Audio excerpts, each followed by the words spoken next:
for watching the best Final Fantasy XIV announcements were not from the keynotes by Rynan. If you like this video, make sure to follow, subscribe, leave a comment, and everything. Thank you, thank you, thank you! The European Fan Festival for FF14 took place in Berlin fairly recently.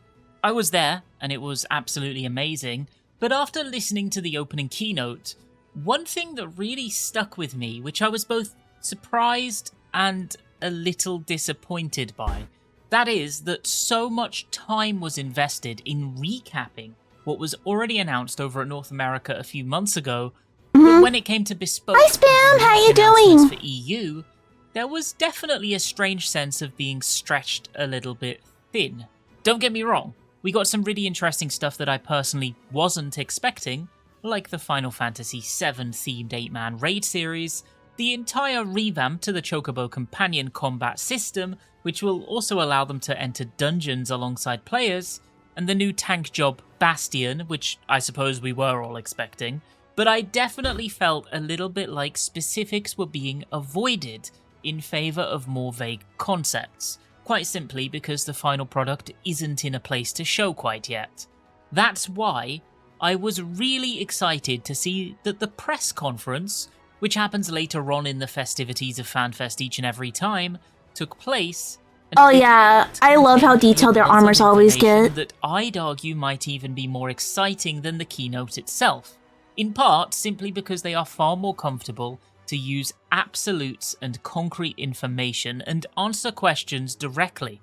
In today's video, I'll be running through the questions at the Q&A that were able to be voiced, as well as Yoshida's answers, and for some of them there might be some commentary here and there based on what I'm feeling about it. So, the first question was, what was the biggest challenge in establishing... Oh, let me move myself. That way it's easier to see. Establishing the visual identity of Evercold so that it immediately felt distinct from Ishgard or Garlemald, despite also being a frozen setting. Yeah, I was worried about that too. Answer. In Evercold, due to the theme that we have, you may be thinking of ice and snow, but actually for Evercold we're not really developing any kind of snowy or icy areas, and my commentary here is that he's probably lying. This is something that applies not only to Evercold, but whenever we approach developing a new expansion. When we're thinking about developing new areas, we want to create something that all our players have never been before, somewhere that they wouldn't even imagine.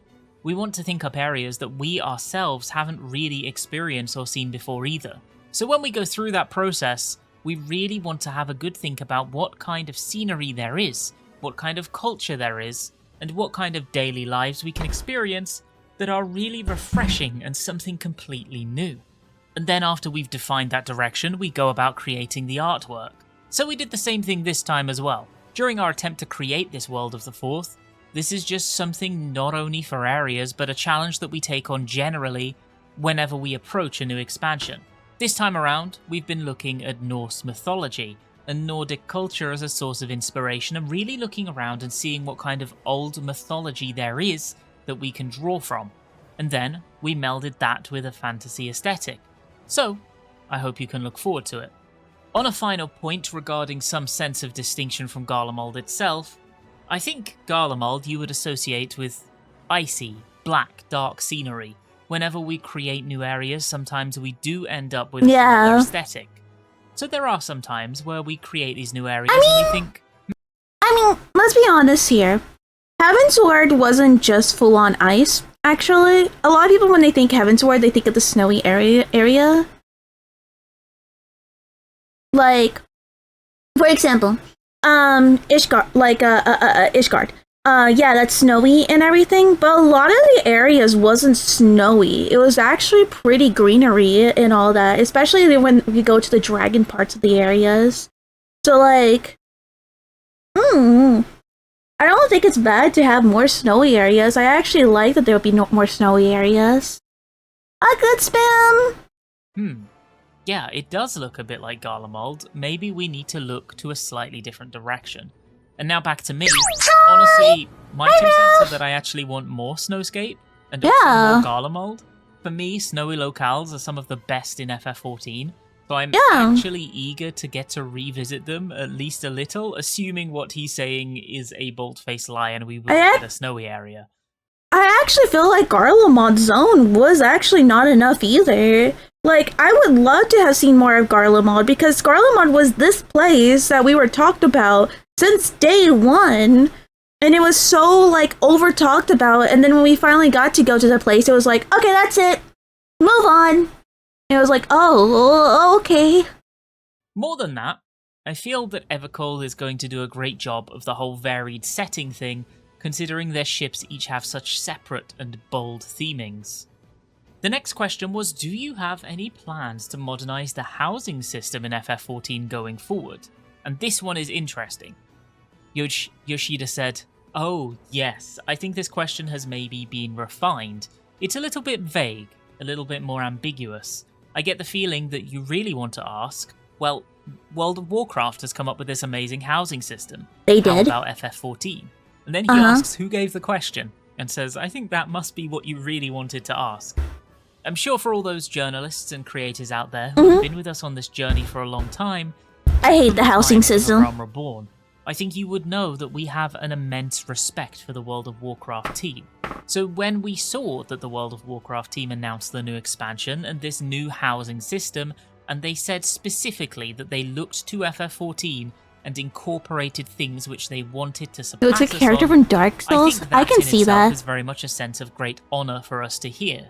And, of course, I had some hands-on with the WoW housing system myself, and I really do appreciate it. It's amazing. We always like taking on new challenges, so this time around, when I tried WoW's housing, I thought this is really amazing. And it's been such a good source of research, so I can't say exactly. You know, the other good thing about WoW housing, if I'm wrong, I'm sorry, but from what I heard, is that if you log out after so many periods of day, you don't lose your damn house. I hate that you lose your house when you log off. Like if you're gone for after so many like months and everything, you lose your house in Final Fantasy 14. And it's not even log off, actually. You could be in the game the whole time. You just have to walk into your house. So like if you don't take your time to walk into your house and AFK there for a bit, you have a chance of losing your house. I've seen a lot of people who were hanging out in other data centers because the Savage at the moment is Ether only if you want to have good Savage. So they've been in Savage and just basically chilling there for a bit while they were focused on the Savage, and then they lost their house because they were too busy focusing on the Savage that they forgot about their house, and they were still playing the game and paying the subscription. Stuff like that I find bullshit. When it will happen, but what I can say is that for the past 8.x series, we are planning two it is very ridiculous big overhauls for housing. The first one of these updates. You don't, the WoW housing is instance and you don't lose it from letting the sub run out. Also, depending on instance, you can make neighbors with others. Yeah, that's so much better. Because I also don't want my neighbors to be random ass people. I want my neighbors to be my friends. This involves the UI. I do appreciate that right now, the UI in FF14 is quite technical, and it's not very accessible. So what we want to do is have a major overhaul of that UI so that it is more accessible for casual players, so that they can easily create elaborate housing layouts. What they could have just done, actually, was actually have Island Sanctuary. Because they have Island Sanctuary, they could have just put a house on there. Like, still have the fucking house system that they wanted and everything, but then be like, oh, but here's a house on the island too. Like, and you built that house. I would have loved that. Have my own island, do my farming, do all my stuff there, have my house there. I would have loved that. That's what I thought Island Sanctuary was for. But it's like, now Island Sanctuary is like, oh, you did everything you need to do. Well, it's useless now. And that's another thing I kind of hate about 14 a little bit, is that once you've done everything, there's no reason to go back and everything. Like, I wish there was still like some sort of grind that you can do a little bit, at least off of this side. Like, you could go back, but no. No. As for the second major update that we have planned, unfortunately, I'm not able to provide any details right now, but I think you'll probably be much happier to hear about what it is compared to the UI update. It's currently in the planning process right now on our end. I'm 110 convinced that they don't change it because it's the thing that keeps subs rolling the most. I can believe that. I can believe that a lot, but I also still think it's bullshit. Wait, so it just deletes your house if you forget about for a while? No refund? Yeah, no refund.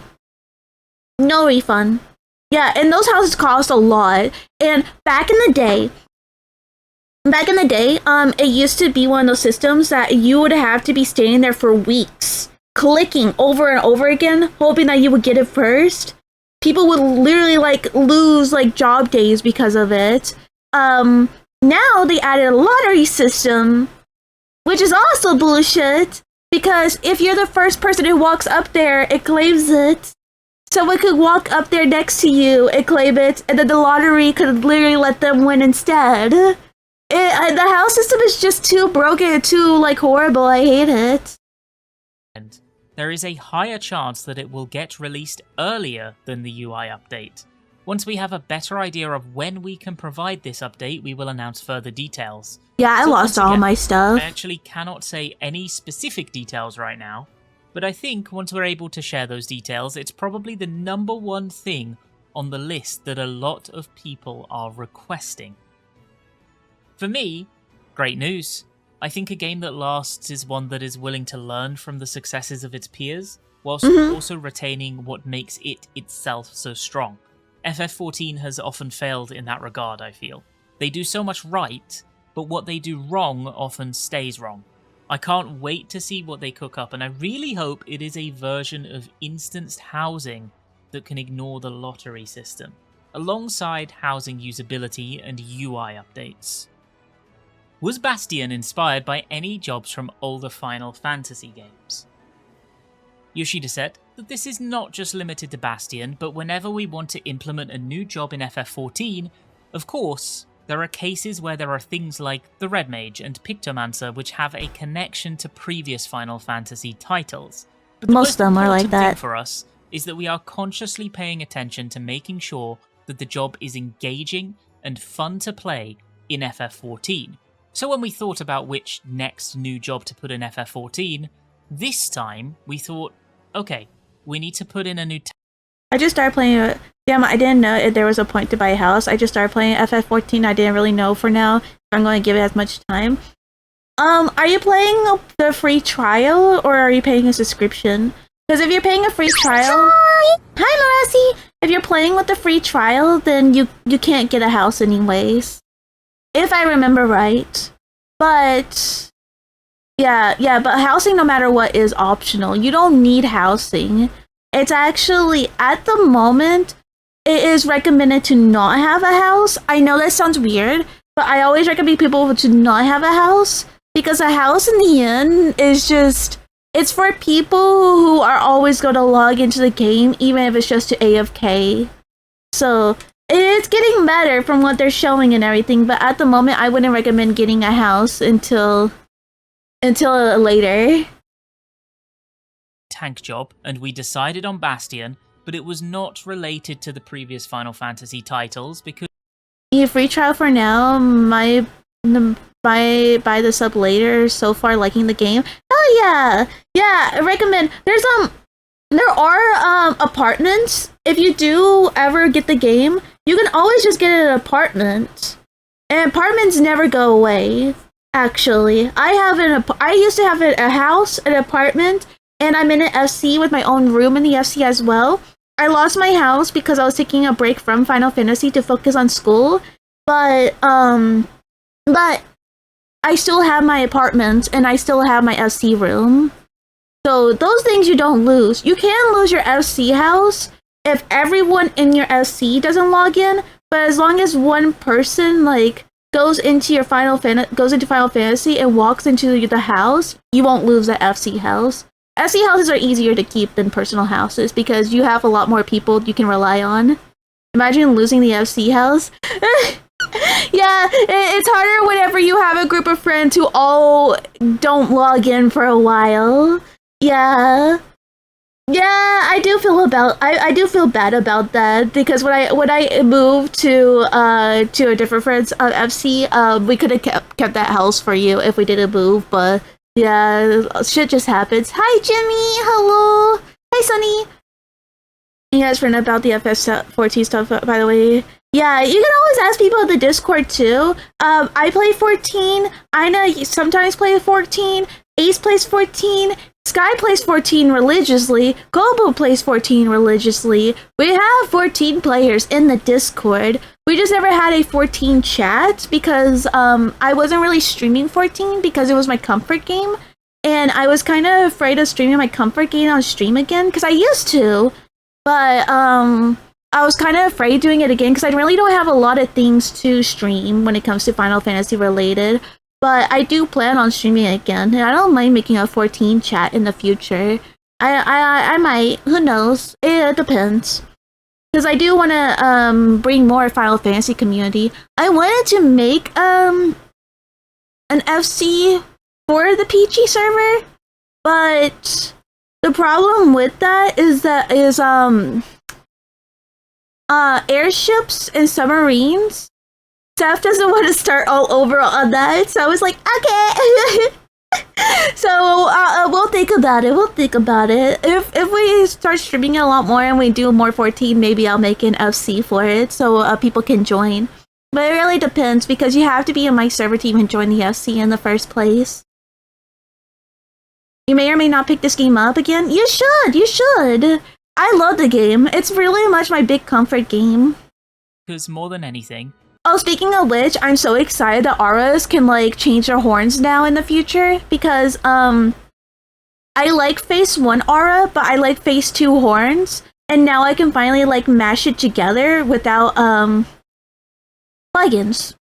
You know. So I can finally be vanilla again. We wanted to ensure that whatever direction we did go in would be engaging and fun for the players. The next question carried on from this, saying that I understand more detailed information about the new job Bastion will be revealed in the future, but could you explain its overall concept and how it differs from the other tank jobs? I think if I'll be able to play with y'all, I'm on the EU servers. I can make a US character. It's not hard to level up so far. So, to answer that question, actually, 2 things. Yes, you can make a US character, but I think every person from every country can go to the Oshina server, actually. So if we really want to do a big thing together and people are in different servers, I might be wrong, but we could go to the Oceania servers. The ping would be shit, but we can do it. I know, Ina, Ina, he's not in America, but he's in the US server, so it really depends. I know some people, and Taiga, he has a character in the EU server and also a character in the NA server, so yeah, it just really depends. Mm-hmm.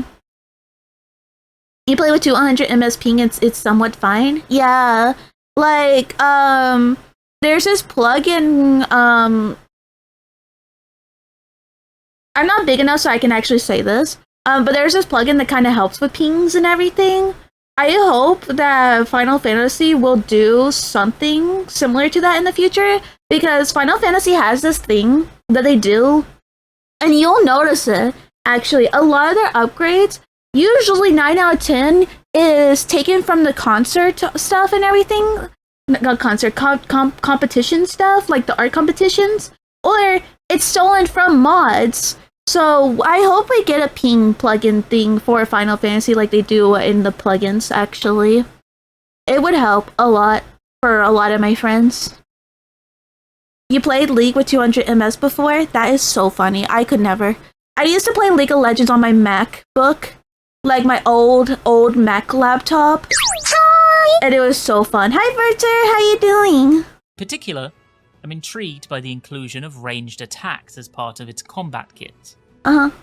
Yoshida said that, so I can see, it says here that it has inclusion of range attacks as part of its combat kit. Well, in that regard, I think you could also look to Paladin, which also has ranged attacks. But I think... Yeah, it does. It has magic attacks. I was sitting here like, Paladin has range? As you guys know, I don't play tank a lot. at all, but I do level up my tanks. Does it have to remove the network animation logs? But I don't know if that'll happen. That means trusting the client even more, which is already a mess. I believe they can do it. I understand like how hard it can be, but I believe they can do it. Hi Fuyuki, thank you for the lurkies. I think maybe one of the benefits of Bastion is that it can shoot. Hi! So it does have Rossi, thank you so much for the 60 stream shickies. a good combination of close ranged attacks and then attacks which can be done from afar. So with those shooting abilities, They can, and more it allows easier cheating. People are gonna cheat no matter what, though. That's the problem. We have people cheating fucking Savage and PvP. Like, I don't know. Maybe it's just me who doesn't give a fuck anymore about the cheaters. I just play just to play. So it's like, oh well. Oh well. Hi! Hi, Wooks. How you doing? The more the server trusts the client, the more cheating will happen. Oh. Oh. I can see that. I just wish there was a different way they can do it, like to help with the pings. it can be useful in certain encounters. I did mention this in the keynote presentation as well, but one of the key appeal points of Bastion is that in its toolkit it does have a good recovery and if they put anti-cheating tools, I'm just gonna be honest, I hate anti-cheating tools. Because it makes it harder for some people to play. Like, at the moment, the Hollow Light game has their own version of their anti-cheat on there, their own personal one, and it's making it that Linux players can't play the game on their computer. Stuff like that is the reason why I don't like anti-cheat. Also, anti-cheat can affect other games too. Like, there was one time I was wanting to play Valorant, but I couldn't play Valorant because I was playing Genshin that had anti-cheat on it. So yeah. guard ability as well. Because the client could suddenly be like, yeah, I used 10 attacks in 2 microseconds. And the server would be like, just oogie. Reminder, Steam Deck is Linux, so nobody can play Hollow Light Dreams on it. That is so stupid. So as a main tank, you can instantly apply those effects to a party member, but the key thing about Bastion is that you can also do it at a timing of your liking. I'm gonna be honest, I don't care about Bastion. Because it's a tank. Going to do, and then based on the boss's timeline, I do not like decide when would be tanking the most at all. optimal time to apply that recovery or guarding ability for your party members. So I think that's a key point. Of course, there is a good range of attacking skills as well in the toolkit, but this is another aspect of the job that you can do. Please don't do easy anti-cheat, this shit's so ass. I released yesterday, so whilst I'm sorry for the shameless plug, you can head over there if you want to see my more in-depth thoughts about this. I've linked it in the description below. The next question asked about the off-tank and main tank role, and they said that you're splitting the tank role into defined main tank and off-tank roles in Evercold. How rigid will that definition be? You have heard that Final Fantasy XIV would come on Switch too? Yeah, and I fucking hate it. I'm gonna be real. Final Fantasy XIV shouldn't be a console game. I feel like a lot of problems that 14 has, gameplay-wise, is because of the consoles. Like, I hate to say it. I hate it because I know a lot of people who likes to play on console. Consoles ruining Final Fantasy XIV. I'll say it. I'll say it. I'll be the first one out there. I'll say it. It's because they're trying to make it too easy. I am the type of person that I like clicking stuff and everything. I like having a bunch of stuff to click. I like being able to press my buttons. I like feeling like I'm doing a lot of damage. I don't need to press 1 1 1 2 2 2 1 1 3 just to do a shit ton of damage. No, give me my fuck ass piano back. Like, why are you taking shit away from me? How come Summoner was the hardest fucking class of all the mages, and now I'm just playing with Legos? Explain that to me. Explain why I had to do that just so I can baby the fucking consoles. Like, what? I don't want to baby a PlayStation, and now you're telling me I'm going to have to baby Switch as well? Imagine doing Savage with a Switch player. I don't want to do Savage content with a Switch player. And dear God, trying to do Ultimates with a Switch player? I would fucking die. They're already doing this Realm Reborn bullshit that they're trying to do. It's annoying. It's annoying. I don't like that they're trying to baby the classes. I like that there was already baby classes. Dancer was already the baby class. if you want to play, press 1 2 3 4 1 2 3 4. Play fucking Dancer. Stop ruining Dragoon. Stop ruining Summoner. Stop ruining Samurai. Hell, fucking stop touching Astro. Astro's been bullied enough. If you want to heal, and you're like, oh, Baba, I want to heal. There's macros. There's macros. Use your macros. Go play White Mage. Go play the easiest healer if you want to play on fucking PlayStation. You can still have a small amount of balance and have interesting gameplay, literally PSO and PSO2 before New Genesis, based on what happened on 14. No, because they want you to play Legos, and it's annoying. It pisses me the fuck off. Because why are you telling me that when I find a class and I think I'm doing good and everything, they're like, let's just make it easier because someone's complaining it's too easy. I learned Viper in a day. Not even a day. I learned Viper in 1 second flat because Ace and Sev was like, oh yeah, you just press the shiny buttons. I'm like, it can't be that easy. It was that easy. I had no gear. I only had half of the gear on. Ace can say this. I had only half of the gear. I was missing all of my jewelry, and I had the starter gear, and I was doing more damage because I was just pressing the shiny buttons. That shouldn't be a thing. That's annoying. How come I was doing better than somebody who was literally leveled 100? Hey, they'd be thankful they didn't do what WoW did. WoW has a literal single button rotation system. I hate that. I would hate that. I would hate it. I would hate it. I would crash the fuck out. I can't deal with that. Stop babying me. Certified skill issue. Oh, really? Dude, I talk about it all the fucking time. I miss old Astro. Like, I wasn't there during Heavensward Astro, and apparently it was a lot cooler, but I miss Shadowbringers Astro. What do you mean? You're like, yeah, it could be a healer, but it could be a shielder too. And then you just took that away and just made it into only a healer. I like dueling with people being 2 Astro. It was so cool. And then you took it away from me because you were like, yeah, but we need to balance out the system. Okay, but what if you add another healer or a shielder? Then it's unbalanced again. And then you just ruined it. And the whole thing you did with Astro doesn't make sense then.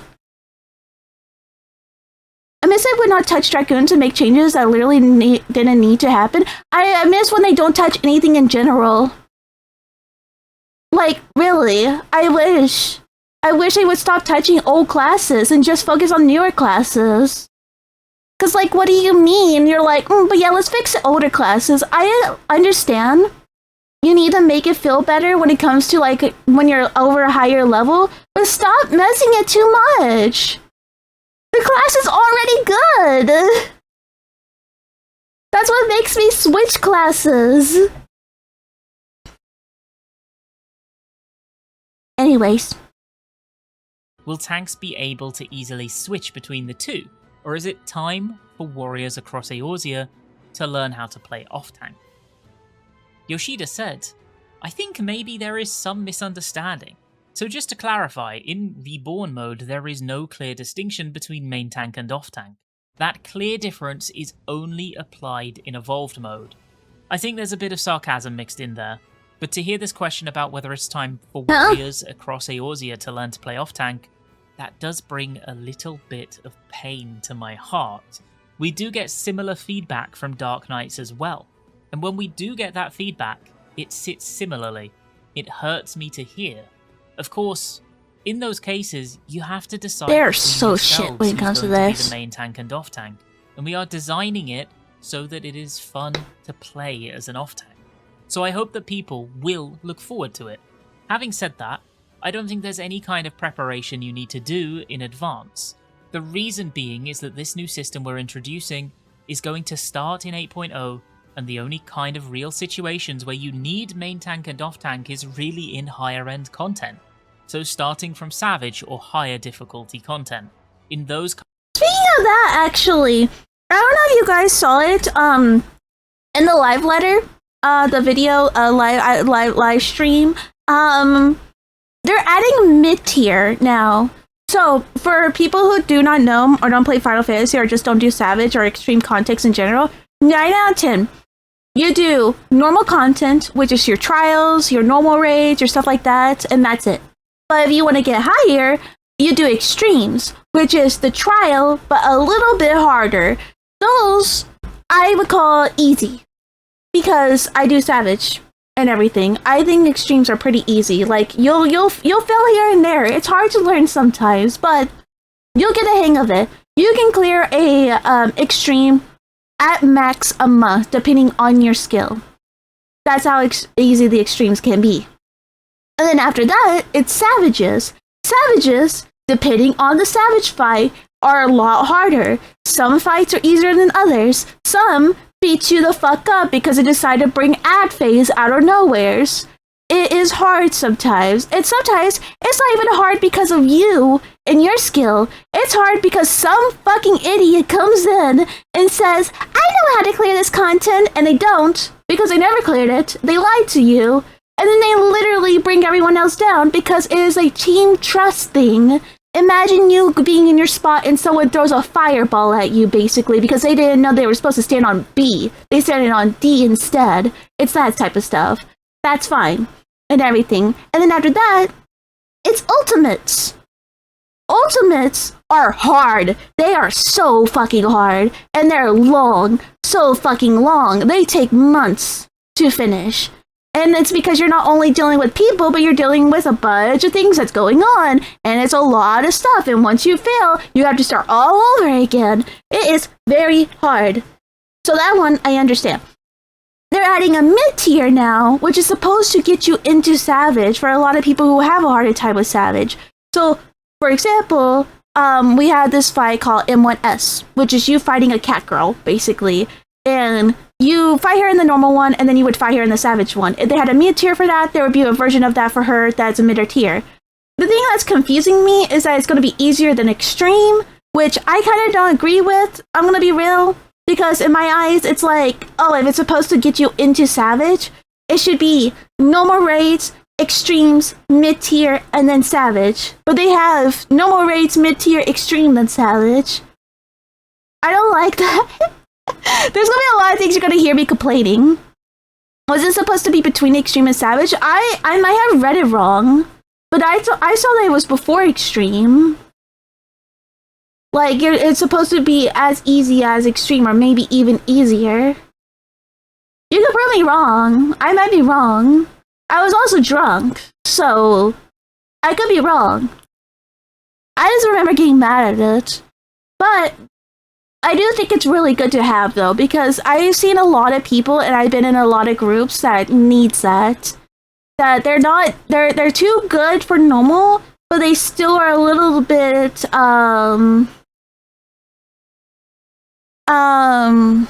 what's a good word for this? They have a life, so they need a mid-tier. Because if you have a job and a life and everything, you can't do your Savage every single day. So having a mid-tier to help out with that, to help build up your gear and everything is really good.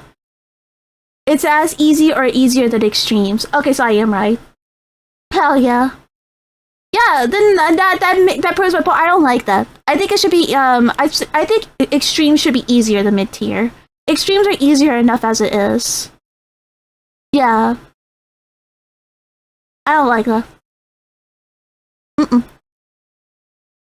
I like the concept, but I don't like that it's easier than Extremes. I don't even know how they're gonna do it when it comes to the fights and stuff. Kinds of raids, it would be great if you could experience those new battles. By going through those new battles as well, we learn to make mechanics for the content. So I hope that first, you'll just play as usual, and then provide your feedback and talk amongst yourselves as well. For me, finally, we really needed to hear this from the horse's mouth to prevent the Doom posters, if I'm being honest. These things are never truly, strictly clear-cut in FF14, and always do offer some kind of leniency and choice based on player comfort and capability. You can play double shield, and it's even good in some cases, for example. Whilst this isn't necessarily a one-for-one comparison, and we don't have the foundation to be able to say so, I feel it's the best we can do right now until we hear more and get to grips with it ourselves. Tanks are gonna be fine, and we shouldn't overreact until we know for sure. With the content you're currently developing, where do you feel the team is being the most bold? So Yoshida says, so of course we have the keynote here in Berlin, but right now we're hard at work on a lot of content. We really are doing our best to incorporate many different revisions and many different changes. And for this question to come up to us, what is the most bold? It's quite tough to just single one thing out. It's a difficult one to answer.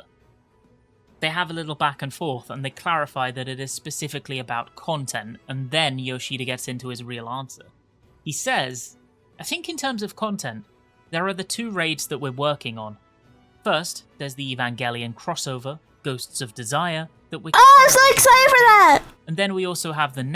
Yeah, I like Final Fantasy XIV so far because I don't really need to live on the game and play normally. I'm too old for that. Yeah, that is the one good thing about Final Fantasy XIV. Besides the housing, you can just play casually. That's the reason why I tell people to start the free trial and don't buy the game until you're done with Shadowbringers. Because the game, the story is long. It is long, and you should take your time on it, because it is a really good story and everything. I understand that Realm Reborn can be a dread and everything, but it's still good lore. But the lore is still good, and the story is still good. And everyone who goes, oh, once it gets better, I have its word, blah, blah, blah, blah, blah, it's still good in Realm Reborn. I think when I started paying attention was I started Scion scene, and I can't say because I don't want to spoil anyone who is in that part of the story at the moment, but it's good. Take your time. Don't let a subscription force you to rush in it.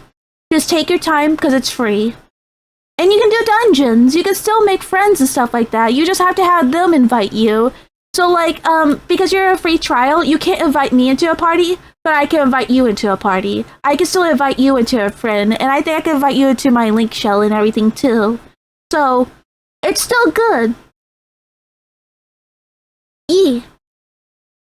Next crossover, which is with the Final Fantasy VII Remake series, the Beyond the Livestream raids. For both of these raids, we've placed Guys, we're getting yaoi in the normal raid. Ugh. A lot of importance on the story, and we've worked really hard to ensure that the story will be engaging for players. But also, we've equally put a lot of attention and effort into the boss battles as well. In particular, this applies more to Evangelion, but because Evangelion is such a different world, we've approached how do we fuse those 2 completely different worlds together. Not gonna lie, the story so far is like, okay, but I guess I'm still in the prologue, so to say, because I'm still in the starting class location. Oh yeah, if you're still in the starting class location, it's gonna be okay. It gets better, trust me. Trust, it'll get better. It's just, you have to think about a Realm Reborn in the prologue. It's them trying to do a lot of story building because they literally destroyed 1.0. You're in 2.0 actually. 1.0 is dead. They exploded it. If you watch that video, I think they showed you the video of the whole world exploding and then the guy disappearing and all that. That was 1.0 dying. Because Toshi P literally was like, yeah, let's just do that. Let's just start all over. So they had to do a lot of world building because of it. And form a cohesive story with it. I think this is a very big challenge that we've been taking on. We are working very closely with Kara Inc., and it's been a lot of fun working together with them, but equally, I think it's also been a very big challenge, and we are really enjoying it. There's also another type of content. I want to see a Lalafell in this. In the development team, we are tentatively calling it World Raids. But this is a new type of content which you will be able to play on the public fields. This is also a very big challenge that we're taking on. And it just so happens that the person in charge of driving the development of this content is Mr. Ozma, who also worked on Beastmaster, who did the presentation today. He's also the person who created Eureka as well.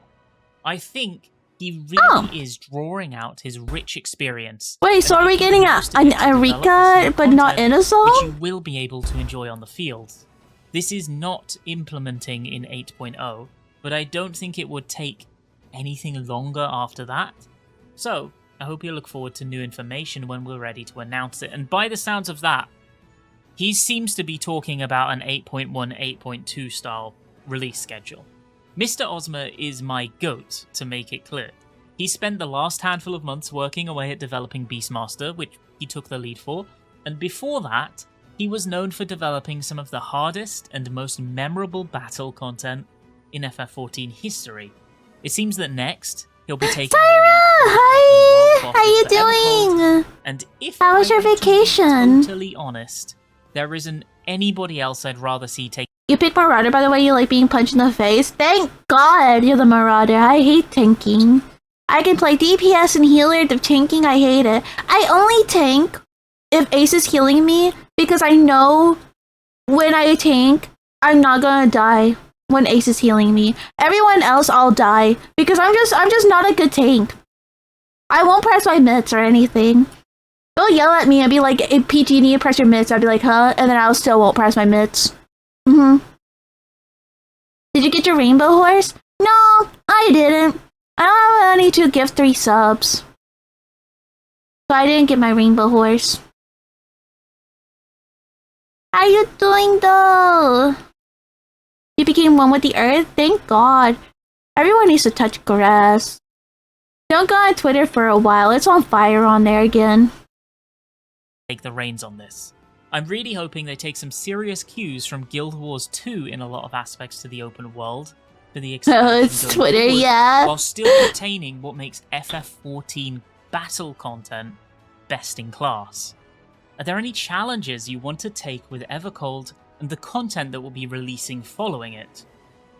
Yoshida says, well, yes, if this question is about taking on challenges, well, right from A Realm Reborn, I think both me and the development team have been constantly taking on challenges for FF14, and it's just been a constant process. So yeah, the challenges you're taking is babying people too much. I think it really is just creating content and doing our best effort to increase the number of players in FF14. Whether that would be doubling the amount of players, making it 3 times as many, 5 times as many, or pulling in 10 times as many players. It's just our desire to deliver FF14 to as many people as possible. Of course, for example, previously in Anaheim and today in Berlin, I did talk about many different things. When I go up on stage, I may look really confident and I'm saying, I missed the plot, Bastion's gonna be in later expansion, looks cool. Yeah, Bastion's gonna be in Evercold. You won't be able to play it because you're a free trial, but once you do finish Shadowbringers and you do buy the game and everything, you will be able to play it. There's like 2 classes at the moment that you can't play, which is Pictomancer and Viper. And soon it'll be Bastion and whatever the fuck the other one gonna be. I think you won't be able to play Beastmaster either. I don't know. We're gonna release this thing. We're gonna change this thing. We're gonna create this thing. I may look confident there, but whenever we're talking about challenges, it's inevitable that when taking on a challenge, there is always the possibility of failure. And at the end of the day, we are only human as well. It's not my cup of tea, but it is cool. Certain situations where maybe there is a balancing mistake or there are system bugs. Whenever there's always balance mistakes. We always encounter the possibility of running into these kinds of failures or slip-ups. So, yes, when do we face these risks? When it comes to the question about why are we still determined to take on those challenges? Well, I think it counts both for me and also the rest of the Final Fantasy XIV team, but more than anything, what we want is just for all of our players to enjoy the game more. And the only way we can do that is if we take on these challenges so that we can provide you with more amazing experiences. So, when I return back to Japan, yes, I'm going to feel pressure because I do want to continue working hard to ensure that we can reach that goal. But I think the only way we can alleviate whatever sense of unease that we have, the only way of pushing through that is just to continue putting in hard work, putting in the effort, and then that is what drives us forward. They then shift and start talking about the new Chocobo system. Oh yeah, they're doing that! Could you tell us the reasoning and goals behind making such a significant update to the companion Chocobo? So, update TLDR with that. With the Chocobo thing. TLDR. So basically, in the future, you'll be able to go into dungeons with your Chocobo. So you can have, you, a friend, and 2 Chocobos. Which is alright. It's alright. I'm not too excited about that, but I think it's cute, especially for people that only have like a few friends or can only do like so many and all that. But they've always been trying to make the game like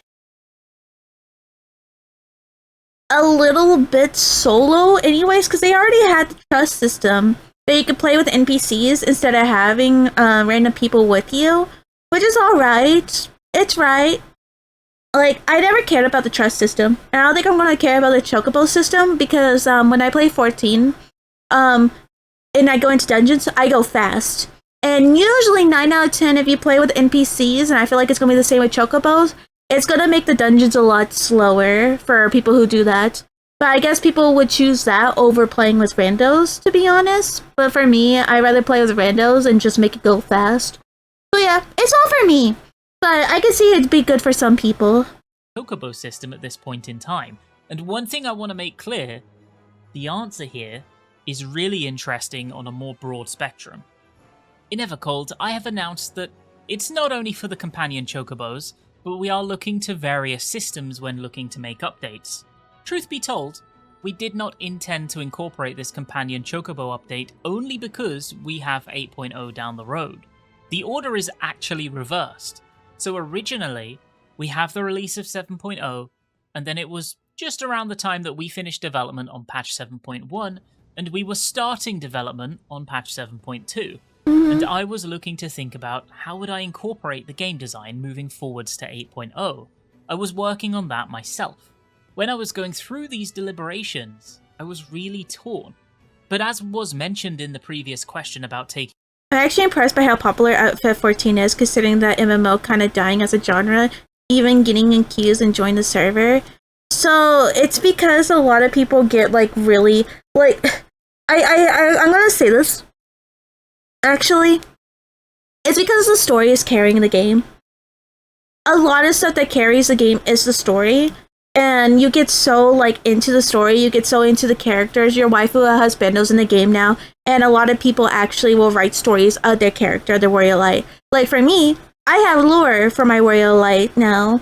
Gobel has lore for his warrior light. Ace has lore for theirs. I believe when Ida played, he was playing it more for the crafting system and everything and all that. Seth was playing it more for the savage and all that. Dio, when he was playing, it was more for the dress up and the also lore stuff. And then some people, they'll go on there to RP, and some people go on there to do other things as well. Like hell, literally just recently Doja Cat was in the game, just partying with people. Literally went to some random ass person's house just to have a DJ party. Because you can do that. People will literally have Twitch streams that they'll be DJing, and they'll have their warrior light in someone's house, and they're all dancing and everything for it. And there's also art parties as well, where you all draw each other and everything too. There's a lot more to the game than just going in playing dungeons and stuff like that. It's just you don't really see it until you play more. Because once you get in, if you go in blind, you're not seeing all this stuff that you could do on the side, because you're like, oh, I'll go in, I'll do my story, I'll do the dungeons, and I'll leave, which is fine. But in the end, it's still a social game. Honestly, Final Fantasy XIV, especially in the modding community, is treated like a VR chat. Like, that's really it. Especially in the modding community. Wait, there's a marginal waifus? There's a lot of waifus in there. People deadass make real money off of 14 too. Yeah, people make dead money. People make money off of commissions on 14 or for R18 reasons. I've seen some people who literally will be like, yeah, I'll be your Final Fantasy 14 girlfriend if you pay me money. I've seen it. I've seen it all. I've seen someone that was selling feet pics on there too. Yeah. Yeah, I saw today people playing Linkin Park on Spawn area. Yeah, people just do anything. Taking risks. I thought that more than anything, in order to ensure that we can move forward and aim higher in Final Fantasy XIV, then we would need to evolve. So back at that time, broadly speaking, I've been someone RPing as a garden gnome and getting paid for it. Ace, I almost thought you were actually being serious. That you were being a garden gnome for realsies. I'm like, that's so funny. Oh, you see someone being paid as a garden gnome? Wait, really? Man, that is so funny. I did 3 things. The first one was from my perspective as producer and director.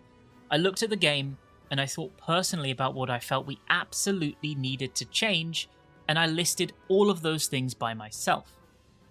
The second thing that I did, and this was not...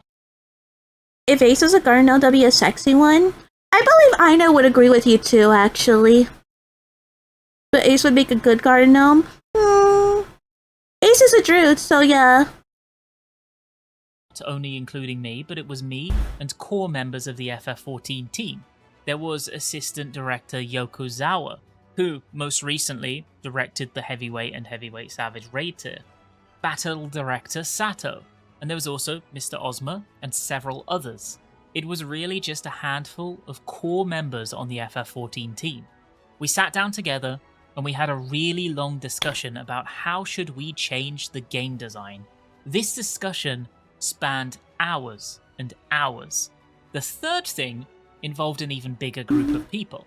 Specifically, it was the previous Final Fantasy XIV development team, and then the current development team, the operations team, the marketing team, promotions team, PR team. We went through all of those teams and I asked them, what would you change about Final Fantasy XIV? Everything. They gave me this huge list. I consolidated all of those separate lists together, and then we had to decide, okay, what are we going to do and what aren't we going to do? And when would we do it?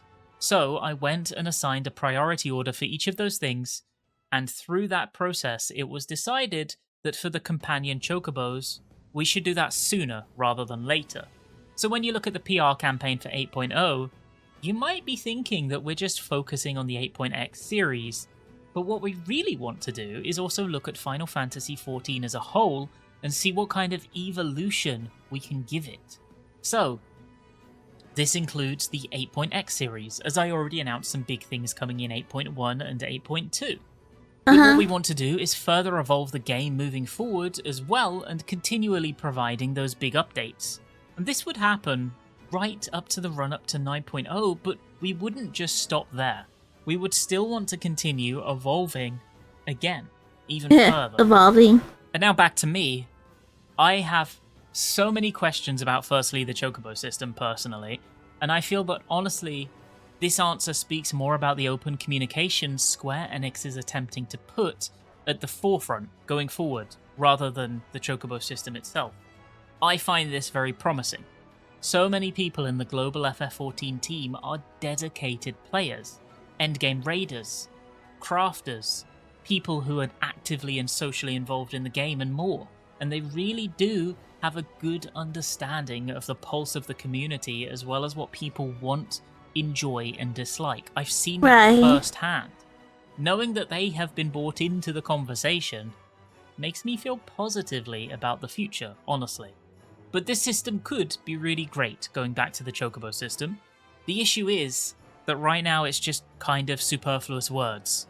We really need substance to truly understand its potential. Right. Did the community reaction to Chort take you by surprise? Naoki Yoshida responds, honestly speaking, I just don't know why this is such a thing. How many people asked about Chort? Oh, there's a few. I am really glad to hear that Chort is so well received, but honestly thinking I just couldn't really understand. Like, what is the appeal of Chort? Of course, we do understand that he's very popular and there have been many memes, but really I just couldn't understand. Like, just why? So if anything, I would like to hear from your perspective. But, oh, I should say though, I did see that there was also news coverage about Chort, so thank you very much for writing that as well. I can understand maybe a little bit. I mean, this is some huge, bulky guy, and then suddenly, well, he's standing. This is Chort, for anyone who doesn't know. We love Chort. Isn't he beautiful?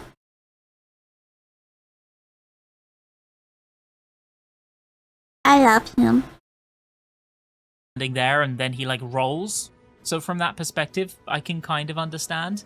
But yes, when these kind of things happen and the player community picks it up on social media and they combine various things, they create their own memes. When these kind of things happen for us, it's really great for us to see because we are involved in creating this entertainment and it's really fun for us. Give us more Chort! The community also finds some unexpected points of appeal in any content that we produce moving forward. Do please make your voices heard, because the development team is looking at all of the responses on social media. We very much do enjoy looking at them, and we do have smirks on our faces when things like this happen. The next question is a bit more nostalgic. The questioner asks, how did you cultivate a fan base that loves to sit through almost 3 hours of keynote like a B2B audience? The first thing Yoshida does is he asks for a show of hands to see how many of the people in the audience have been around since 1.0 or A Realm Reborn, and he thanks them for sticking around for so long. And then he says, I think the situation around Square Enix back at that time was not so good. It was Remember, horrible. I went around traveling and saying hello to the media, and I was told by the media that Square Enix was this secretive company, and they don't really tell us that much. As a director from Square Enix, I was told from people in the media that was the first time they've met a director who actually says so much and provides so much information. Huh. This was not only when I was talking to members of the media, but to the players as well. So I thought it's really important to be honest and upfront. So if we failed, we should explain why did we fail. If we decide to do something and we decide it's necessary, we should explain why it's necessary, and also how would we achieve it. And if we do get requests which we cannot address, then we should also explain the reasons behind that as well. Right. So I thought it's very important to be upfront and honest about why we do the things we do, and I've been doing that for 16 years. So this applies not only to us on the development team, but also to the players, the player community, and also the media. I like to think of it that we are not separate entities, but rather we are all together as one community. And I think this process of us being transparent and engaging together in order to gain a mutual level of understanding is what's helped cultivate this fan base together. Whether it be something really minor about FF14, or whether it's a major piece of content, whenever there is something that needs to be talked about, I'd love for us to talk about it together and for us to get excited together as we work on FF14. So, of course, we do want to continue maintaining a good relationship with the media, but also equally with our players, and continuing to engage proactively so that we can further consolidate. Yeah, I love a company that is more and communicative. move forward as one. But on a final note, I do also think that an almost 3-hour keynote is a little bit too long, so I do promise you moving forward I will be more attentive with my timekeeping. They then shifted over to discussing the Final Fantasy VII collaboration raid beyond the livestream, by asking which team approached the other one first. Yoshida responds, the first person to approach the other team, well, I was the first person to do the approach. As you all know, right from A Realm Reborn, the main concept of FF14 is that we want to provide a sort of Final Fantasy theme park for our players. So right from the beginning, we've always had many requests to have some sort of big collaboration with other titles, whether it be costumes or characters making an appearance.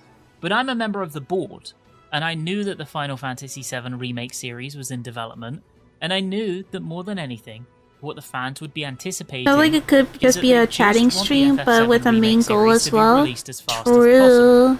And that's also something that I wanted myself, because personally, I'm also a fan of 7. It's for this reason that I thought I didn't want us to take a half-baked approach with a crossover, because I didn't want to distract the FF7 Remake team from their hard work. And it's for that reason that I thought we really need to decide on when we would do the crossover. The timing would be really important. I should do a Nikkei crossover. Final Fantasy VII Revelation has been announced, and the development team is doing their last push for development, so they're really picking up the pace and doing their final push to release the game. So, I thought now would be a good opportunity for us to do a big collaboration with the FF7 Remake series, and with both titles collaborating together, we could work together to generate more excitement and hype around the franchise as a whole. I had a discussion with Hamaguchi-san about this, and I also talked to Kitase-san as well, and we decided that this would be a good timing, and we are going really big with this collaboration, and both teams are putting in their best efforts. How do you ensure new players will have a great experience going from the beginning of A Realm Reborn to Evercold? Will there be changes to fasten or alter the new player experience? True, because it is gonna be longer. Take around 300 hours just playing through the story. This is a question. That'd be cool, seeing some naked characters and boss raids in 14 would be fun, and vice versa. Yeah, I think that it would be really cool, actually. I've seen so many, like, collabs with 14 that I genuinely believe they could do it, honestly. We've been getting for a long time right from the beginning. We are considering two things to address this. The first one is something that we will carry out at or before Evercold's release timing. The second one involves a system, but we are currently reviewing the possibility of this. So right now, what we're still considering is its feasibility and addressing the question about whether or not we would be able to introduce the system. And for these things that I'm talking about, there is a non-zero possibility of us being able to implement it for 8.0. So there is a possibility that we could make it. So I do appreciate that back at the time of A Realm Reborn, I had previously said that I do want players to enjoy the story. So I would like them to have a fresh experience. I think it collab with Bang and PSO2. But now that we're at this point, we have begun Probably. I never played PSO2, so I wouldn't know. And I think from the two things that I've hinted at here, one of them at least, you might be able to know more about at the Tokyo Fan Fest. But I think you can think positively about it. Sneeze, like, really bad. I do apologize for the ambiguity, but I would be very much appreciated if you can convey to your reader base that I'm thinking very positively about the possibility of incorporating something and accommodating those requests. So first of all, new starting point for the MSQ, potentially. Baked-in skip potion when you create a character as an optional thing. Thank you. Maybe consolidating down some of the MSQ from all of the expansions into the most essential part, and then making a second MSQ track for the quote-unquote non-essential bits. I have no idea what they're talking about in specific. I don't know what they mean by that, because they already took out a lot of non-essential that was actually essential. On stage that you started with Final Fantasy XIV when you were 37, and now you're 53. How has your approach to the game's development changed in that time? Does retirement ever cross your mind, or do you remain committed to the game's development? Let me read this answer. He's never leaving us. When it comes to the question about whether my basic approach or mindset of game development has changed... Hi, Simi! I love you too! How are you doing? Nothing has changed. I've given a lot of interviews about this topic, and there have been various development-focused interviews. So I have provided long answers in the past. So I'll omit some details, but essentially speaking, my fundamental approach has not changed. That said... Bro, be like, I'm here until I die. The approach for game design does need to change, because it's not necessarily the case that good game design in the past would be appropriate for today, and would still be as fun and engaging today. Sometimes there are cases where a game design approach that would have worked in the past... Okay, what am I up to? I'm doing good. We're watching a recap on Final Fantasy XIV stuff, and then we're going to be doing art later as well. But it would also apply to working on any other title other than FF14. So I think in a sense there is one approach where I've kind of upgraded my own personal mindset. In Japan, there is something that we'd say, we call it a time progression battle. Yeah, no, it's me complaining. As well, people have less time that they can use. They have less free time on their hands. So we really need to think about yeah, we're old! And what would be engaging based on these new conditions that we have. Adding on to that, actually, for new Final Fantasy players who are just coming in, I don't know if you noticed, but we have daily systems just like every other teams and all that. And they're actually going to take that away into weekly systems because they realize how we're employed and old now. So they're like, okay, instead of you having to complete things daily now, you just have to complete everything on a week base now, which is really good. I believe every game system should do that. Instead of doing dailies, we should just have weeklies. I'm tired of dailies. You saw Nikkei is having a collab with Persona. Yeah, Nikkei is having a collab with all the Persona games, and I'm terrified because that means I might lose Nikkei. I might not because it's gonna be more than just Persona 5. So yeah, MMO with no dailies. Yeah, I'm honestly really happy because I hate dailies because 14. The more you play 14 and the more expansions that you unlock, the more dailies they have that you're able to do, and weeklies and monthlies and stuff like that. So the fact that they're changing all the dailies into weekly systems is just so much nicer. I'm kind of curious on how the cross-world would work. Like, are the Persona girls gonna be very thick? Probably, knowing Nikkei. But Nikkei also had a lot of other collabs of characters that I don't think they should have had, to be honest. But they made it work somehow, honestly. People that are not Nikkeis that come in as collabs are considered abnormal because they're like, oh, they're not a Nikkei, but they fight like a Nikkei. So, like, that's what you use for that. Like, we had a Resident Evil collab, actually, where some of the characters were on there and everything. So it'll work out. Nikkei knows what they're doing when it comes to it. I can have time in playing a game when I want. Yeah, Final Fantasy XIV has always been like that they kind of want to give you time and you be able to do games that you want to do and be able to take breaks. It literally was just the housing system that they're greedy about. That's it. Nothing else. Housing system is the only greediness. The ReZero girls didn't get any buffs to their rears, as is good. I don't think they should. And they don't have an ass, they shouldn't give them an ass. Let girls be flat, they're already flat. Itself is a challenge, but I also think it's very fun working in this kind of... Also, I'm gonna be real, actually. Half the time I'm not even looking at the asses, because you guys make me do union raids, and I'm having to look at the damn timer. I don't even get a chance to look at fucking ass. Like, literally, I bought Siren skin so I can look at her ass with her fucking swimsuit, and I haven't even got to look at it at all, period. Because I've been too busy with this damn ass union raid that you've been putting me on. We were supposed to look at that? I guess so. The asses are for chat to look at, not for me. Because I'm having to focus on fucking timers and see if Chatterbox is gonna kill me or not. I fucking hate Chatter, bitch. I hate that guy. Imagine playing the acid titty game and not being able to look at the acid titties? Yeah, no, that's Nikkei. People think that we play Nikkei for the acid titties. We walk in for the acid titties, and then we don't even get to look at it. We're too busy being sad about the lore and fighting for our lives in the Union raid. There is no gooning in this game at all. Situation that we have, and I have not once thought about retiring. If Square Enix comes to me and goes, well, we no longer need you, then I guess I'll go. Because after all, I wouldn't really feel motivated to work at a place where they say they don't need me. That is true. Of course, hypothetically speaking, if I was to leave Square Enix, of course, right now I'm 53, and in Japan, starting from the age of 60, you can retire. Yeah. Still, actually, I would continue developing games.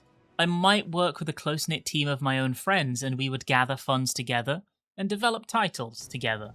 And as for FF14, I've previously said this to all our players. Bro making games till he dies. Really is my life's work.